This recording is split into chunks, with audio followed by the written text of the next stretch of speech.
बात करने के लिए लॉगिन करें www.astrotak.com। नमस्कार, बहुत स्वागत है आप सभी का एस्ट्रो तक में। मैं हूं प्रीतिका मजूमदार।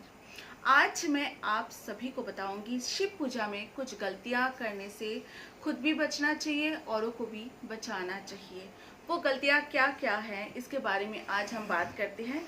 सबसे पहले जो है, कभी भी तांबे की लोटे में आपको या फिर तांबे के बर्तन में दूध अर्पित नहीं करना चाहिए शिव लिंग पर, क्योंकि दूध हमेशा स्टील और पीतल या फिर चांदी की पात्रों में ही दूध अर्पित करें शिवलिंग पर। और तांबे में दूध डालने से वह दूध जो है संक्रमित हो जाते हैं और वे दूध जो है सड़ जाते हैं, फट जाती है।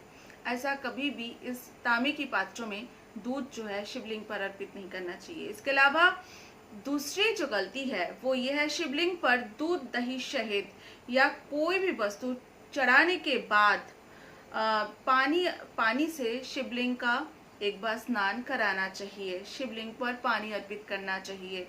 स्नान तभी पूर्ण होते हैं जब हमारे चढ़ाई गई वस्तु जल से पूरी तरह साफ हो जाते हैं, साफ कर देती है जल से, तभी जाके शिवलिंग का जो शिवलिंग के ऊपर पानी से साफ किया जाता है, तभी स्नान पूर्ण माना जाता है। तो बहुत लोग दूध चढ़ा के हट जाते हैं, तो ऐसा नहीं करना। हमेशा दूध चढ़ाने के बाद साफ पानी या गंगा जल से शिवलिंग के ऊपर अर्पित करना चाहिए। बहुत से लोग शिवलिंग पर ही धूप और अगरबत्ती लगा के चले जाते हैं और धूप लगा के निकल जाते हैं वहां से। इसमें क्या होता है, धूप का जो गरम राख है वो शिवलिंग के ऊपर गिरते हैं। इससे शिवलिंग पर गरम राख गिरने से ये अच्छा नहीं माना जाता, जिससे बचाव सभी को करना चाहिए। शिवलिंग से दूर जाके आपको धूप, दीप, जो भी आपको अगरबत्ती लगाना है तो शिवलिंग से थोड़ा दूर लगाइए। ये भी एक गलती में से एक है। शिवलिंग के ऊपर रखे कलश पर कभी भी दूध नहीं डालना चाहिए। उसमें सिर्फ साफ जल ही डाले, ताकि शिवलिंग पर साफ जल चढ़ता रहे और स्नान होता रहे। और सिर्फ रुद्र अभिषेक के समय कलश पर दूध आप डाल सकते हैं, ताकि ऊपर से कलश से थोड़ा थोड़ा दूध शिवलिंग के ऊपर गिरते रहे। वो तब है जब आप रुद्र अभिषेक कर रहे हैं।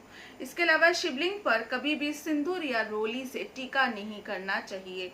बहुत लोग शिवलिंग के ऊपर दूध और जल चढ़ा के टीका कर देते हैं रोली से, सिंदूर से। ये ठीक नहीं होता। कभी भी शिवलिंग के ऊपर रोली और सिंदूर से टीका नहीं करना चाहिए। हमेशा शिवलिंग के ऊपर चंदन का तिलक करना चाहिए। आपको अगर टिकाई करना है, चंदन का कीजिएगा। कुछ लोग शिवलिंग पर ही पैसा चढ़ा देते हैं, कॉइन चढ़ा देते हैं, रुपया चढ़ा देते हैं। ये भी अनुचित है। हाँ, रुपया की आवश्यकता मंदिर में भगवान को नहीं है। रुपए का आवश्यकता जो है मंदिर की कार्य के लिए, मंदिर का भी कार्य होते हैं, बहुत सारे काम होता है मंदिर का, राख रखाव, बचाव के लिए, रक्षण के लिए बहुत सारा काम होता है। उस काम के लिए आप रुपया जरूरी होता है, तो दान पत्रों में ही हमेशा दान करें। वो पैसा आपको भगवान को चढ़ाने की जरूरत नहीं है। कभी भी शिवलिंग की पूरी परिक्रमा ना करें। जिधर से जल बहता है उधर तक ही आप परिक्रमा करें, फिर वापस आप आ जाए घूम के। उसके बाद दीपक या धूप आदि शिवलिंग या शिव मूर्ति से थोड़ी दूर पर रखें। इससे क्या होता है, दीपक और अगरबत्ती की धुआं से, धूप की धुआं से जो है मूर्ति या फिर शिवलिंग है वो काला पड़ जाते हैं। इसके अलावा बहुत से लोग, विशेषकर महिलाएं, मंदिरों में भगवान की मूर्ति के आगे जो लगा हुआ शीशा है उसी में तिलक कर देते हैं, उसी में भोग लगा देते हैं। इससे सारा शीशा जो है वो गंद हो जाते हैं और भगवान की दर्शन भी अच्छे से नहीं हो जाते हैं, क्योंकि वो भोग लगाने से, तिलक करने से पूरा शीशा जो है वो धुंधला हो जाते हैं। इससे भगवान की दर्शन जो है अच्छे से नहीं हो पाते हैं। इससे सभी को बचना चाहिए और तिलक आपको करना ही है, हमेशा भगवान के चरणों में तिलक करें। इसके अलावा एक और गलती है जो अक्सर मैंने देखा है लोग करते हैं, ये है क्या मंदिर में ज़्यादा से ज़्यादा साफ सफाई का ध्यान सभी को रखना चाहिए।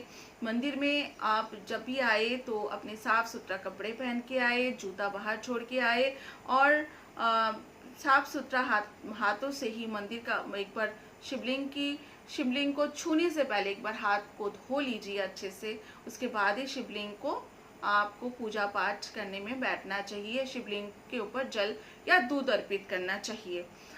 तो मंदिर में गंदगी नहीं फैलाना चाहिए और कोशिश करें, अगर कोई इस सावन के महीने खास करके अगर मंदिरों का साफ सफाई कर सकते हैं।